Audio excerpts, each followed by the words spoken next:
Pessoal, beleza? Começando mais um vídeo aqui do canal, sem pretensão, sem muita pretensão, fazendo com que dá no tempo que dá. Aqui hoje aqui, a companhia do meu filho. Fala aí, beleza? Nós vamos gravar um vídeo aqui hoje diferente. A gente vai falar, não é especificamente sobre questões especificamente de química, voltadas para o concurso ou para a educação superior, mas a gente vai estar mostrando como que o cálculo aí de concentração, né, de concentração em título, densidade, pode ajudar a gente a desconstruir um mito. E esse cálculo pode ser muito interessante você estar trabalhando aí na sua aula de química, na aula de ciências, num contexto mais numa situação mais contextualizada e ligada com o aspecto de formação crítica, de senso crítico dos alunos. Como está escrito aí na chamada, no cardzinho, a cerveja não é uma bebida fraca. Mas como que a gente vai mostrar isso? A gente vai utilizar os cálculos de química para mostrar isso, mas que dentro de contexto? Vai cair de paraquedas nas aulas? Bem, a ideia é discutir essa questão de álcool e drogas com os alunos, né? A gente sabe que é uma questão muito sensível, envolve vários tabus, envolve questões sociais, né? Aspectos éticos, morais, porque as drogas e álcool são permeados por essa coisa moral. Então, a gente mora num país muito conservador e é muito difícil trazer essas questões para dentro de sala de aula, né? Quando um país ainda que recusa a educação sexual, acha que você está incentivando a prática sexual. E o pensamento é análogo quando a gente vai tratar de drogas dentro de sala de aula. Dependendo ali, parece, os pais ou até o corpo docente ali, a direção da escola acha que você está incentivando. Bem, a escola, assim como a educação familiar, tem um papel de formação de senso crítico para os alunos que vão se deparar com esses assuntos uma hora ou outra na vida, e a melhor forma deles se depararem, de estar emitindo sua opinião, seu posicionamento sobre isso, é através da luz da ciência e de aspectos sociais e culturais, né? Então, a ideia, basicamente, para gravar esse vídeo aqui, surgiu após a leitura desse livro aqui, da Ilana Pinsky, né, a professora Ilana Pinsky, e do César Pazinato, dois professores, que elaboraram essa obra aqui, que é Álcool e Drogas na Adolescência, um guia para pais e professores. Então, como o nome diz, o livro, em todos os seus capítulos aqui, ao longo dos seus capítulos, trazem respostas, né, baseadas na literatura científica, de perguntas que são mais comuns por pais de adolescentes e professores, né, sobre como tratar essa temática, sobre tabus, sobre mitos e verdades sobre o uso de drogas. E um desses mitos é que a cerveja é uma bebida fraca. A gente sabe que o consumo de cerveja no Brasil está muito enculturado, né? Está muito arraigado na cultura do brasileiro. Só em 2020, de acordo com o boletim do CISA, né, que é o Centro de Informação em Saúde do Álcool, que é uma ONG que coleta informações sobre o consumo de álcool no Brasil e divulga periodicamente, se não me engano, anualmente esses resultados. Em 2020 teve um consumo absurdo de cerveja no Brasil que dava para encher o Maracanã, pelos meus cálculos, até 62 metros de altura. E foi em plena pandemia, né?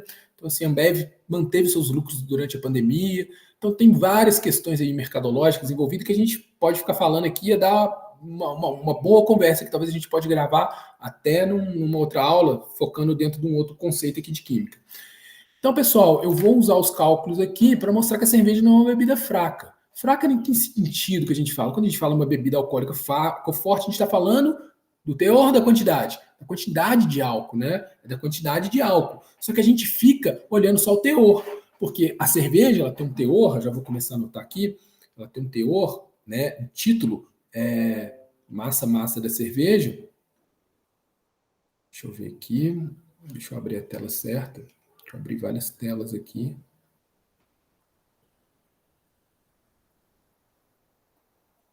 O teor de álcool na cerveja, eu vou colocar aqui cerveja, tá? Deixa eu ver se está aparecendo, se foi essa tela mesmo que eu compartilhei aqui. É isso mesmo. A cerveja, ela tem vou fechar as outras telas, eu deixei várias telas do Word aberto aqui.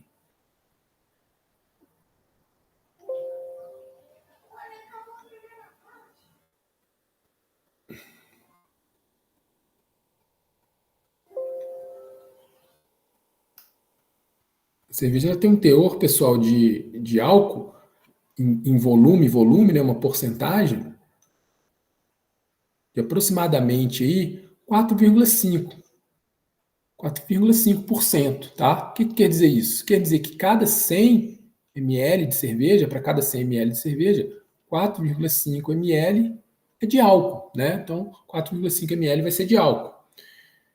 E aí a gente fica, é pouco, né? É pouco, mas a gente tem que olhar a quantidade de álcool que tem numa cerveja inteira, tá bom? Então vamos olhar isso aqui, a quantidade de álcool que a gente tem numa cerveja inteira.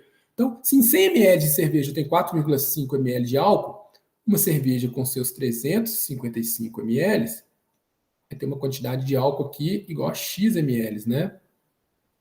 Igual a X ml, que vai dar aqui 4,5 vezes 3, 655 ml, que vai dar aí aproximadamente 15,975 ml. Vamos arredondar para facilitar os cálculos, vai dar um volume aqui de álcool puro de 16 ml. Se a gente passar isso aqui para grama, pessoal, porque o padrão que a gente usa, os órgãos de fiscalização ali de álcool no sangue, né, que é chamada alcoolemia. A alcoolemia vai ser a quantidade de álcool que você tem no sangue. Que isso é muito coletado, não é no bafômetro. O bafômetro é coletado no vapor, né, do que você que você exala, que vai ser aproximadamente mais ou menos a concentração parecida que você vai ter no sangue. A concentração de álcool que a gente tem no sangue, que é utilizado para parâmetro, para medir risco de acidente em trânsito, é chamada de alcoolemia. Então, a gente tem que passar para grama, porque a alcoolemia ela é dada em grama por litro de sangue. Então, aqui vamos passar isso aqui para grama, tá? Então, a gente vai ver 16 ml equivale a quantos gramas de álcool.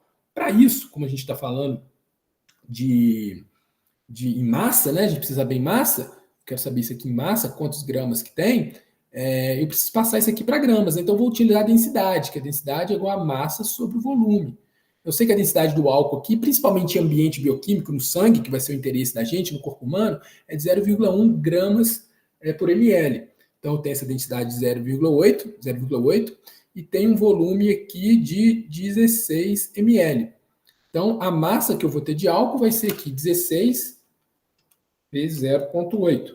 Então, eu vou ter aqui, eu vou obter cerca de 12,8 gramas de álcool puro.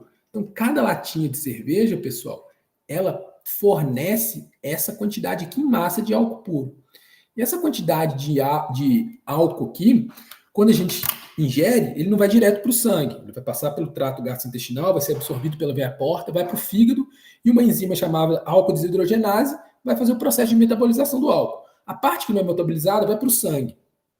Então, para você ter uma ideia, uma lata de cerveja, ela já consegue gerar no seu sangue uma alcoolemia, vou separar aqui para ficar mais destaque aqui, uma alcoolemia, que é a taxa de álcool no sangue, de 0,2 gramas por litro. Ou seja, uma lata de cerveja, ela já é capaz de gerar no seu sangue uma alcoolemia de 0,2 gramas de álcool por litro de sangue.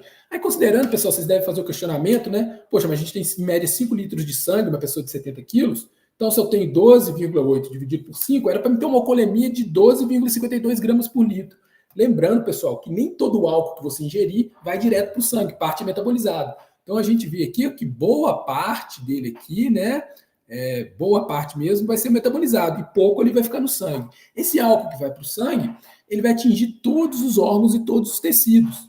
E o álcool é um composto tóxico, né? Então, ele vai intoxicar as suas células, vai ter um efeito no cérebro, no lóbulo frontal, que vai afetar sua tomada de decisão. Então, você vai tomar decisões que não são muito assertivas, decisões que não estão de acordo ali com o que seria melhor para o seu sistema executivo. Por exemplo, tomada de decisão no trânsito. Quando você está sobre uma alcoolemia de 0,2 gramas, você já consegue, segundo esse livro aqui, estou usando como referência também esse livro do José Mauro Braz Lima, né, que é Alcoologia, o Alcoolismo na Perspectiva de Saúde Pública, do professor da Universidade Federal do Rio de Janeiro. Calma lá que a gente vai chegar, tá misturando aqui, porque a cerveja não é fraca, tá? Eu calculei, mas eu tenho que ter um parâmetro. Mas só para contextualizar, de acordo com esse pesquisador, essa quantidade de álcool aqui no sangue, ela já é suficiente para afetar funções motoras que vão afetar diretamente, prejudicar a sua capacidade de dirigir, por exemplo. Você já fica com o reflexo alterado. No Brasil, antes da proposta da lei seca, admitia-se uma alcoolemia de até 0,6 gramas por litro, ou seja, dá quase 3 latas de cerveja. Pesquisas foram feitas e mostraram que abaixo desse limite, 3 vezes menos, nessa quantidade aqui, já era suficiente para gerar transtornos ali no sistema de tomada de decisões que poderiam impactar em acidente de trânsito, né, culminar em acidente de trânsito. Então a legislação mudou. Isso é interessante para discutir como que a ciência vai afetar aspectos políticos, aspectos legislativos. Então foi uma pesquisa que evidenciou, mostrou dados, foi levado para o poder público que mudou a legislação, apesar da fiscalização ainda ficar muito ainda dever bastante aspectos de fiscalização, né, de lei seca. Mas teve bons resultados aí de redução de acidentes de trânsito ao longo desses 15 anos, se não me engano, da lei seca. Então, pessoal, à medida que a alcoolemia do sangue vai aumentando, devido ao consumo maior de álcool, o risco também vai aumentando, né? Então, aqui só para ilustrar, pessoal, o risco, quando a gente tem uma alcoolemia, segundo esse livro aqui, tá? Eu estou lendo desse livro aqui, dessa referência, quando a gente chega numa alcoolemia ali de 0,5 a 0,8, tudo aqui em gramas por litro de sangue, a gente já tem um aumento do risco de acidente elevado de 2 vezes a 5 vezes de acidente de trânsito. E aí vocês poderiam fazer aqui com os alunos quantas cervejas seriam necessárias para tomar para aumentar o risco de acidente de trânsito 5 vezes comparado com uma pessoa que está sóbria. Agora, se a gente chega aqui é 0,8, tá? 0,8. Se a gente parte de uma alcoolemia de 0,8 gramas por litro até 1,2 gramas por litro, o que é comum, né? E uma pessoa numa saída e tomando umas 5, 6 cervejas, ela aumenta o risco dela de acidente de trânsito de 10 até 20 vezes mais. E aí, pessoal, se a gente colocar numa situação extrema aqui, numa alcoolemia ali de 4 gramas por litro, essa coisa que vai sendo progressiva, a gente aumenta o risco de acidente até 70 vezes o risco de acidente de trânsito. Você fala, nossa, mas a alcoolemia de 4, litros por sangue, a pessoa está quase em coma. Mas nesses eventos de open bar, é mais ou menos isso que chega a alcoolemia das pessoas. E tem gente que ainda quer pegar o carro, né, ligar o carro. Então, o álcool, pessoal, para contextualizar por que essa discussão em sala de aula é importante, mostrar que a gente não está incentivando o consumo e, muito pelo contrário, está racionalizando a tomada de decisão se você vai beber ou não, é mostrar que o álcool, ele, segundo a OMS, pessoal, é uma das causas, é a quinta maior causa de mortes no mundo, isso é dados da OMS. Acidente de trânsito, segundo o boletim CISA, como eu mencionei, ele está envolvido em cerca de 36% dos acidentes de trânsito. Estudos feitos aí pelo Denatran também no Rio Grande do Sul, que tem o controle, que eles coletam, né, amostras de sangue das pessoas que vieram a óbito em acidente de trânsito, mostrou que 70% entre 2019 até 2022, se não me engano, esse intervalo de tempo, 70% testaram positivo para alcoolemia em algum grau. Então, seja 70% dos casos envolvia álcool no sangue da pessoa que estava dirigindo ali, conduzindo o veículo automotor. Essa questão, pessoal, apesar de ter a lei seca, tem uma outra lei que ela vai de encontro, que ela choca com essa coisa do álcool, que é a lei que permite a divulgação, a vinculação dos comerciais de bebidas alcoólicas na televisão brasileira. Não vou levar o nome da lei, mas segundo a lei, só é considerada basicamente bebida alcoólica que vai ter restrição de horário. Vocês podem perceber que os horários mais avançados que passam propaganda ali de bebidas é a partir de 11, meia-noite, né? Que espera-se que é o horário que tem um público adulto maior assistindo. Então, isso é regulamentado por lei. Mas aquelas bebidas ali é só acima de 13% volume.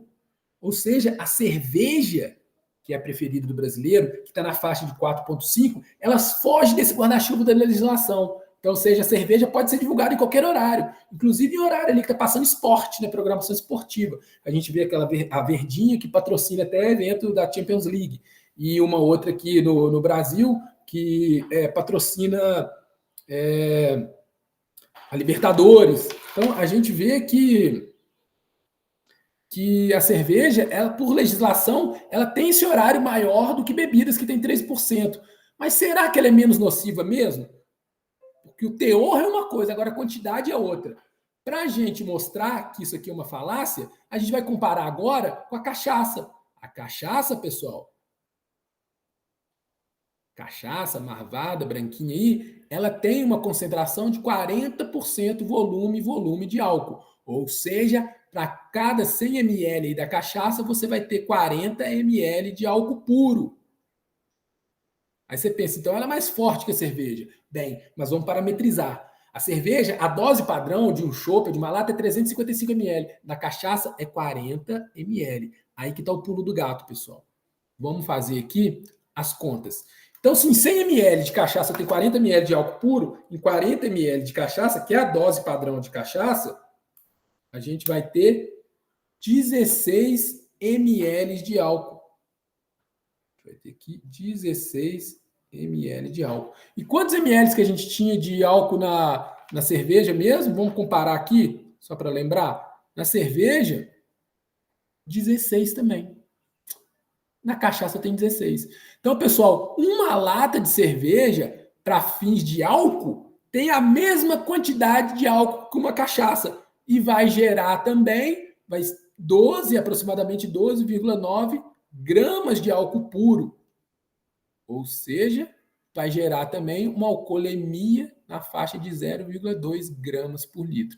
Então, tomando uma lata de cerveja ou uma dose de cachaça, você vai estar disponibilizando no seu organismo a mesma quantidade de álcool. Portanto, o que importa é que a quantidade de álcool no sangue, que é o que vai afetar os aspectos motores, é a mesma coisa. O que vai diferenciar, pessoal, que a gente tem que tomar cuidado é o aspecto cinético, né? Uma cerveja, talvez você degusta ela, toma mais devagar. A cachaça você já toma de uma vez. Então, o tempo que o álcool vai cair no sangue pode ser maior para a cachaça.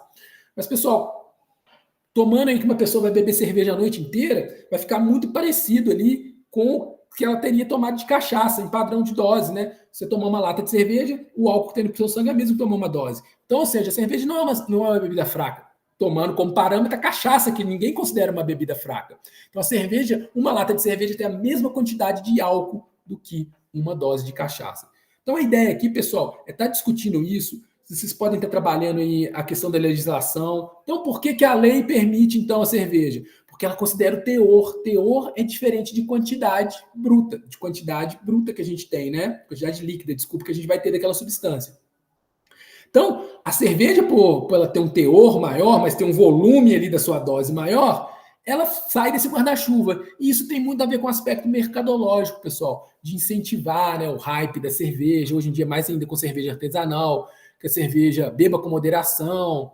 E é muito engraçado esse slogan de beba com moderação, eu acho assim, bem com um contrassenso, você propor uma moderação para uma substância que é provado cientificamente que ela pode levar a uma dependência química. Quando você desenvolve uma dependência química, que aí, pessoal, já é outra história, tá? Segundo esses livros aqui da Liliana Pis, que tem uma probabilidade de 15% de quem vai consumir álcool de eventualmente desenvolver a dependência química. A dependência química é diferente do uso e do abuso. O uso é aquele, você vai tomar uma cervejinha tranquilo, o abuso é exagerada a dose, né? Beber eventualmente e elevar sua alcoolemia a níveis que vai fazer você tomar decisões totalmente erradas em vários aspectos. E a dependência é aquela que você não consegue mais ficar sem o uso daquela substância. A dependência, pessoal, ela, segundo a literatura mesmo, ela é uma doença biopsicossocial, ela tem um CID, né? Um CID-10F11, se não me engano, que é o Código Internacional de Doenças, classifica o álcool como uma doença, né? O alcoolismo como uma doença, que é o TUO, transtorno do uso do álcool. Então, ela é uma sobreposição de fatores psicológicos, neurobiológicos, né, que vão estar ligados à produção de dopamina, coisas dentro da neurobiologia. É um aspecto social, né, que ela vai ter um componente social do desenvolvimento cultural. A gente vive numa cultura em que a gente é praticamente incentivado a consumir álcool para sair do escapismo, happy hour, né, escapar das tensões, relaxamento.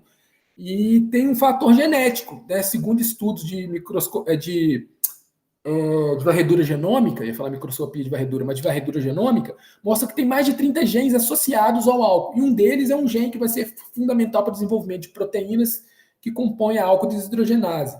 De modo que quem tem mais álcool desidrogenase no sangue consegue metabolizar mais o álcool, ou seja, mais resistente ao álcool. Então veja bem, se você é mais resistente ao álcool, você consegue se expor mais vezes a um consumo exacerbado de álcool, porque você vai passar menos mal, você tem mais enzima.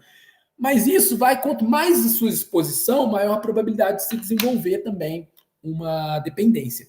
Então, é uma sobreposição do vício de aspectos genéticos, sociais, psicológicos, culturais. Isso tudo pode culminar na dependência. Então, é um assunto muito importante para estar discutindo em sala de aula. desde que seja feito com diligência, mostrando aí aspectos, né, científicos, o que traz a literatura. Vou deixar um link aí também de alguns dados que eu utilizei aqui. O álcool não está associado só à violência, a acidente de trânsito, está associado com o absenteísmo também, que é falta no trabalho, né? A gente vê isso e acaba impactando a previdência, aspecto do desemprego. Ele acaba também, segundo dados do CISA, que eu vou deixar esse boletim aqui, do 2020, né? O último já tem, que é 2023, referente ao ano passado, mas esses dados foram feitos de 2020, mostra que cerca de 1,3% a 1,6% de ocupação de leitos no SUS é relacionada a problemas relacionados ao álcool, né? Então, assim, é muito para uma doença só gerar uma ocupação de mais de 1% de leitos do SUS. Impactos também, pessoal, na violência, né? A gente sabe que o álcool está associado muito com a violência, principalmente violência doméstica, violência contra a mulher, né? Ele potencializa a violência, né? Não é a natureza da violência contra a mulher, ou o alcoolismo, mas ele potencializa isso. Outros tipos de violência contra a população LGBTQIA+, também, que a gente viu no último anuário brasileiro, que saiu o mês passado, dia 23 de agosto, o Anuário Brasileiro de Segurança Pública, mostrou que o Brasil bateu recorde aí mais uma vez, de violência contra esse tipo de contra essa população, contra essa camada de população. E o álcool, certamente, ele é um efeito, uma mola propulsora para desenvolver violência. Não que é a natureza, a pessoa tem outras naturezas de violência, mas o álcool, ele acaba potencializando isso. Tem exemplos aí, por exemplo, da cidade de Diadema, que no final da década de 90, era uma das cidades, se não me engano, era a cidade mais violenta no Brasil, per capita, para cada 100 mil habitantes, desculpa, com mais de 100 mil habitantes. Os índices de violência eram assustadores. E aí foi feita uma pesquisa de segurança pública, mostrou que a violência, os eventos de violência, estavam relacionados a motivos frívolos, né, bobos, e aconteciam no entorno de bares, de baladinhas ali. Então, o que a gestão da prefeitura lá da cidade fez? Reduziu os horários de funcionamento dos bares e, nos anos seguintes, foi observado um volume bem reduzido de atos de violência dessa natureza. Suicídio, a gente está em Setembro Amarelo, tem um estudo que eu vou deixar aqui no link também, feito em 183 países, nos 4 cantos do mundo, que mostrou que o índice de suicídio é maior em países onde o consumo de álcool per capita é maior, ou seja, onde se consome mais álcool por habitante, tem índice de suicídio maior. Países... Oi, meu filho. Tô querendo um lanchinho. Daqui a pouco a gente vai fazer um lanchinho. Em países onde o índice de álcool reduz, o índice de suicídio também reduz. Então, são várias mazelas trazidas por álcool e que vão acabar impactando também, pessoal, na economia. Estudos da OCDE mostram que o PIB do Brasil vai ter uma retração aí até 2020, até 2030, devido a impactos do álcool, desemprego, aspectos previdenciários, lotação do SUS. Isso acaba impactando na arrecadação de impostos. Para recuperar essa arrecadação de impostos, né, isso acaba impactando no PIB e o governo acaba revertendo isso no incremento da tributação de impostos para arrecadar essa parte deficitária que vai ter do PIB devido a problemas do álcool, que causam impacto no PIB. Isso é estudo da OCDE, tá? Então, para compensar essa deficiência no PIB, acaba-se fazendo uma pressão fiscal que estima-se que até 2030 também, de acordo com essa pesquisa, vai ter um incremento aí de $1,6 por pessoa para compensar esses buracos causados pelo álcool. Então, o alcoolismo, assim como outras drogas, pessoal, é um problema social, não cabe a uma questão individual, tá? É uma questão social e deve ser tomada medidas sociais de políticas públicas. Bem, é isso que eu tinha para falar para vocês nesse vídeo, gravei bem rápido aqui, como vocês viram aqui, meu filho pedindo um lanchinho. E aí, é como cálculo de concentração serve para a gente estar fazendo uma ancoragem para discutir uma vasta gama de aspectos aí sobre álcool e drogas dentro da aula de ciência e da aula de química. Espero que o vídeo tenha sido de serventia. Então, até a próxima aí. Foi um vídeo bem diferente. Espero que vocês tenham gostado e acessem os links que eu deixei aí, que são das respectivas pesquisas que eu citei. Abraço e até a próxima.